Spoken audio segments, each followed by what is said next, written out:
মসজিদে তারাবির নামাজ পড়তে যাওয়া অবস্থায় সেজদাগত থাকা অবস্থা পাও ধরে টান দিয়ে বের করে নিয়েছে, সেটা আবার ভিডিও করে অনলাইনে আপলোড করেছ ভিউজের আশায়, ভিডিওটা ভাইরাল হবে আশায়।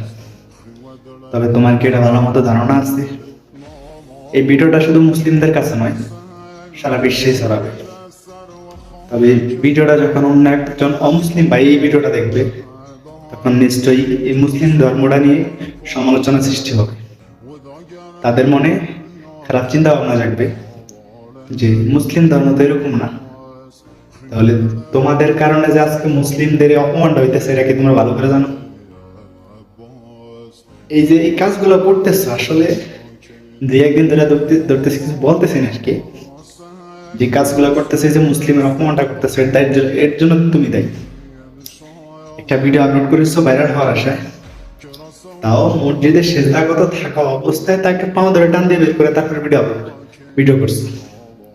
মানে কতটা হলে তোমরা এই কাজটা করতে পারো? মানে তোমাদের মাথায় সেন্স দেয় যে মসজিদের ভিতরে আছে, মানে ভাইরাল হওয়ার রাস্তার তো অভাব নাই, ভাইরাল হওয়ার রাস্তার তো অভাব নাই যে ভাইরাল হওয়া যাবে না, অন্য কিছু পেয়ে গেছেন। কিন্তু মসজিদের ভিতরে সেজদাগত থাকা অবস্থায় একটা লোককে টান দিয়ে ভিডিও আপলোড করেছো, তাহলে তোমাদের মাথার সেন্সটা কতটুকু হতে পারে?